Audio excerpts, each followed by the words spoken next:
예레미야의 하나님의 말씀대로 이제 그 예루살렘은 완전히 멸망하게 됩니다. 완전히 멸망하게 되는데, 그리고 나서 이제 느부사라단이 바벨론 왕의 명을 받아서 예레미야에게 잘해주는 내용이 나오죠. 여러분, 이게 끝이 아닙니다. 인생은 그렇지 않습니다. 인생은 이렇게 끝나지 않아요. 그걸 오늘 배워야 돼요, 여러분. 그걸 우리가 깨달아야 돼요. 또 시작이에요. 예레미야는 또 시작이에요. 자, 시위대장이 예레미야를 불러다가 네 하나님 여호와께서 이곳에 재앙을 선포하시더니, 오히려 지금 이방인의 입에서 이스라엘이 왜 멸망했는지 하나님께서 줄기차게 예레미야를 통해 말씀하신 내용이 선포되고 있습니다. 어떤 경우는요, 예수 안 믿는 사람이 우리보다 더 나을 때가 많이 있어요. 야, 교회 다닌다면서 그러냐? 사실 맞는 말이에요. 야, 기도한다면서 뭐가 그렇게 염려하는데? 사실 맞는 말 아닙니까? 그렇게 교회 가서 사랑 들어놓고 왜 이렇게 사랑이 없냐고. 여러분, 맞는 말입니다. 우리는 너무 익숙해져 가지고 별로 그런 거 신경 안 써요. 그러나 그 진리를 때로는 이 느부사라단이 이야기하고 있는 거예요. 너희들이 이렇게 멸망한 이유는 하나님께서 그렇게 말씀하셨는데도 너희들이 그렇게 안 들으니까 이래 된 거 아니냐.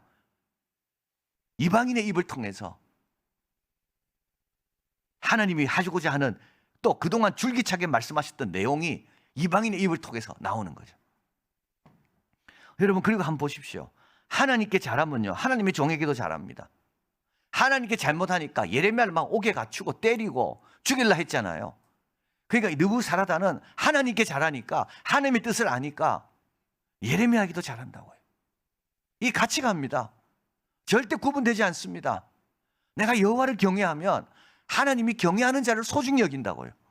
그러나 내가 여호와를 경외하지 않으니까 뭐 하나님을 소중히 여기는 자든 아무 상관없는 거죠. 그 느부사라단은 지금 예레미야에게 얼마나 잘합니까? 보라, 내가 오늘 내 손에 사슬을 풀어 너를 해방하노니 너와 함께 바벨론으로 가는 것이 나와 함께 선이 여기거든. 오라, 내가 너를 바벨론에서 잘 해줄 것이고, 그리고 바벨론으로 가는 것을 좋지 않게 여기거든. 그만두라. 보라, 온 땅이 네 앞에 있나니 네가 선이 여기는 대로 가라. 여러분, 예수님께 잘하는 자는 교회 잘하게 돼 있고요, 교회 잘못하고 있는 자는 예수님께 지금 잘못하고 있는 겁니다. 구분이 안 됩니다.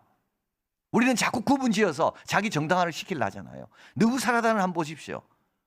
예레미야에게 이렇게 잘하는 사람이 누가 있었습니까? 지금까지. 바룩 말고는 예레미야에게 이렇게 예레미야 뜻을 존중하면서 예레미야를 위해 좋은 걸 주고 싶어하는 사람이 누가 있었나요? 지금까지. 그 민족 중에는 없었어요. 안 하던 사람도 없었어요.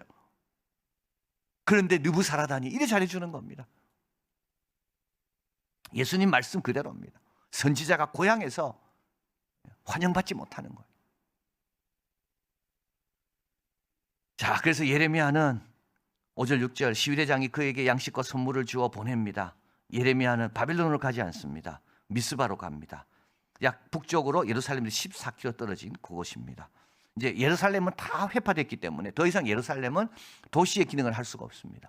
그래서 이제 14km 떨어진 미스바가 이제 임시 수도가 되고요, 이제 거기에서 이제 모든 통치가 이루어집니다. 거기에 이제 아하감의 아들 그다랴가 이제 바벨론 왕이 총독으로 세운 겁니다. 그래서 이 그다랴, 아하감, 사반, 한 100년 정도 아주 이 집안은 중요한 역할을 맡는 것을 보게 됩니다. 그런데 이 집안이 중요한 역할을 맡은 게 뭐 아부에서 그래 된 게 아니에요. 그죠? 예레미야 죽이려 할 때 아하감이 나서서 막잖아요. 그러지 말라고. 용기 있게. 그러니까 바른 말 하면서도 정직하고 착하고 성실하면 아무리 어두운 곳이라도 살아나는 거죠. 자, 그래서 이제 아하감에게로 가고 7절 8절 들에 있는 군대 장관들과 그들의 사람들이 바벨론 왕이 아하감의 아들 그다랴를 이 땅의 총독으로 세우고 남녀와 유아와 바벨론 옮기지 않은 빈민을 그에게 위임하였다는 말을 듣고 이제 흩어져 있던 사람들이 다 이제 이 미스바로 모여오게 됩니다. 그다냐의 아들 이스마엘과 기레의 아들 두 아들 요나난과 다누벳의 아들 스리야와 느도바 사람 예베의 아들들과 다 이 유력 인사들. 그 자녀들이 다 지금 어떻게 됩니까? 이제 그다라에게로 갑니다.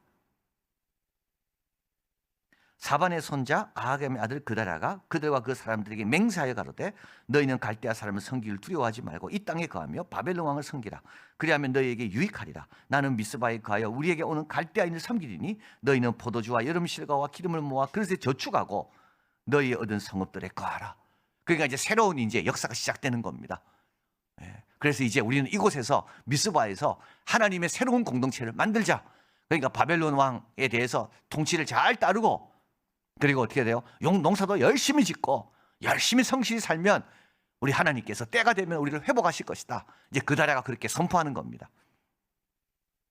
자, 그리고 모압 왕 암몬의 자손 중에 에돔과 모든 흩어져 있는 유대인들이 바벨론 왕이 유다의 사람을 남겨둔 것과 사반의 손자 아하감의 아들 그다라를 그들 위해 세웠담을 듣고, 그러니까 그다라는 뭡니까? 명문 집안 가족 아닙니까? 그러니까 야, 사반의 손자고 아하김의 아들이 야, 통치하고 있냐? 그러니까 우리가 믿을만하다. 그래서 다 지금 흩어져 있던 주변 나라에 가 있던 사람들이 다 몰려오게 됩니다. 그 모든 유다인의 쫓겨난 각지에서 돌아옵니다. 유다 땅 미스바 그다라에게 이르워 그들은 뭡니까? 포도주와 여름 실과를 많이 모읍니다. 요게 7개월 지금 되고 있는 겁니다. 농사도 잘 되고, 그래서 이제 새로운 공동체를 꿈꾸고 있는 거예요. 자, 그런데 14절입니다. 요하난이라는 같이 온 그 지도급에 해당되는 요하난이 그다라에게 이야기합니다. 암몬 자손 왕 바알리스가 내 생명을 취하려 하여 느단의 아들 이스마엘을 보낸 줄 네가 아느냐? 아하김의 아들 그다라가 그 말을 믿지 않습니다. 자, 그래서 암몬 왕 바알리스가 느단의 아들 이스마엘과 음모를 꾸면서 그다라를 죽이려고 하는 겁니다. 이거를 누가 알았는가 하면 요하난이 한 거예요. 그래서 그다라에게 알려준 겁니다. 이스마엘 믿지 마라. 조심해라. 근데요, 귀담 안 들어요. 왜 귀담 안 들을까요? 잘 되고 있거든요. 다 자기에게 몰려오고, 바벨론 왕도 자기를 뒤에서 든든한 자기의 배경이 되고, 그리고 예레미야도 여기 있고, 그게 어떻게 됩니까? 뭐 그렇게 신경 쓸 필요가 없는 거예요.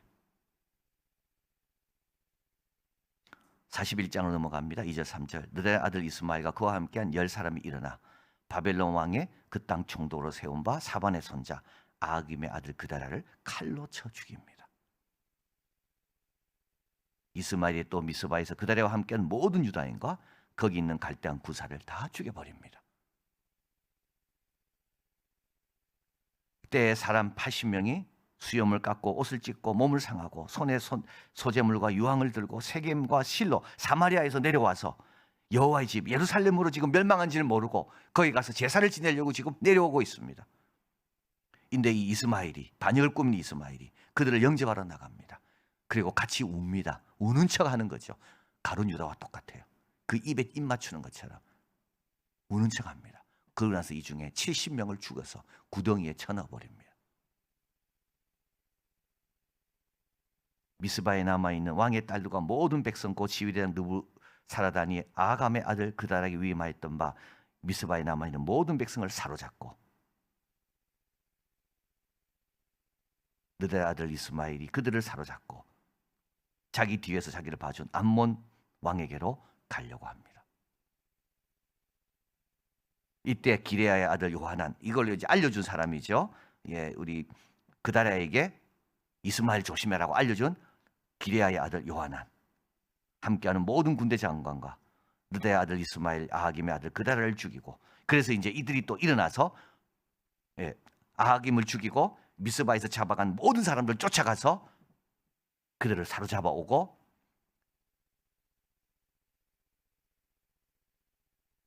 이스마엘은 암몬 왕에게로 도망가게 됩니다. 다시 시작이에요, 여러분. 다시 시작이에요. 예루살렘 멸망했잖아요. 이제는 뭐가 문제가 됩니까? 요하난이 이들을 다 끌고 예레미야까지 끌고 어디로 갈라 할까요? 애굽으로 갈라 하는 거예요, 지금. 예레미야 어디서 죽습니까? 애굽에서 죽습니다. 다시 시작이에요.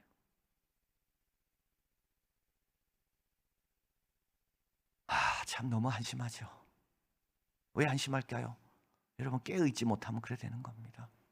방심하면 그래 됩니다. 이 그다랴가 조금만 더 깨어있었더라면, 조금만 더 바벨론 왕 의지하지 말고 자기에게 몰려오는 사람에게 자기의 어떤 그런 영광에 취하지 않았더라면 아마 그러지 않았을 거예요. 그런데 바벨론 왕 믿고 이렇게 오는 거 보고 야, 이제 됐다. 그럼 깨어 있어야 돼요. 깨어 있으시길 바라요. 기도 응답되고 그 순간부터라도 깨어 있어야 돼요.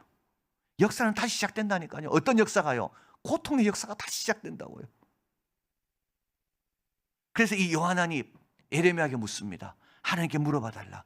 바빌론 가는 게 하나님 뜻이냐? 여기 있는 게 하나님 뜻이냐? 애굽으로 가는 게, 이때 예레미야가 뭐라 말합니까? 내려가지 마라. 근데도 내려갑니다. 예레미야까지, 바룩까지 끌고 잡아서 내려갑니다. 이게 7개월간 일어난 일입니다. 참 느부사라다니 하나님께서 행하신 일이다. 예레미야에게 그렇게 선물도 주고 참 그랬는데 오히려 이방인은 잘해주는데 자기 민족끼리 싸워가지고, 그리고 그 중요한 위치에 있는 그다랴가 깨어있지 못하고 방심하는 사이에 다시 시작해요. 여러분, 깨어있으시길 바라요. 방심하지 마세요. 방심하지 말라고요. 늘 깨어서 오늘도 주님께서 뭐라 말씀하는지, 자꾸 사람이 나한테 잘해주고 내 뒤에 누가 든든한 게 있다고, 여러분 그 절대 해결 안 됩니다. 예레미야 17장 5절 6절 한번 읽어봅니다. 나 여호와가 이같이 말하노라. 무릇 사람을 믿으며 혈육으로 그 권력을 삼고 마음이 여호와께서 떠난 그 사람은 저주를 받을 것이라. 그는 사막 떨기 나무 같아서 좋은 일에 오는 것을 보지 못하고 광야 건조한 곳 강건한 땅 사람이 거하지 않는 땅에 거하리라. 바벨론 왕 믿은 거 아닙니까? 바벨론 왕 믿었거든요. 혈육으로 권력을 삼으면 안 됩니다. 오늘도 나는 주님밖에 없습니다. 주님 뜻대로 내가 살겠습니다. 주님께 순종하겠습니다. 여러분, 그래야 됩니다. 그다랴처럼 되면 안 됩니다. 이 사람은 선한 사람이고 용기도 있었지만 여러분, 용기 갖고 선한 갖고 못 이깁니다. 그죠? 못 이기잖아요. 다 죽잖아요. 백성 다 뺏기고. 이 100년 동안 이어온 그 아름다운 집안의 전통이 참 이 사람의 어떻게 보면 철이 없고 순수한 순진함 때문에 여기서 그냥 끝나는 걸 보게 됩니다. 우리 사도 바울이 말씀하죠. 선에는 지혜로워라. 선한 일에는 지혜로워라. 악한 것에는 어리석인 것이 되고, 여러분 악한 거는 잘 몰라도 되지만요, 선한 것에는요 지혜로워야 돼요. 그래야 그다랴처럼 안 되는 겁니다. 이 말씀 꼭 기억하시고, 주님 나는 늘 깨어 있겠습니다. 아굴의 기도처럼 배가 불러서 하나님을 모른다 하지 않고, 너무 없어서 하나님 영광 가리지 않고, 나는 그저 주님 앞으로 나옵니다. 그저 주님 앞에 나와 오늘도 주여 말씀하옵소서. 내가 말씀 듣겠습니다. 나는 주의 종입니다. 나는 늘 그렇게 살겠습니다. 여러분, 이런 결단과 이런 마음으로 승리하시길 바랍니다.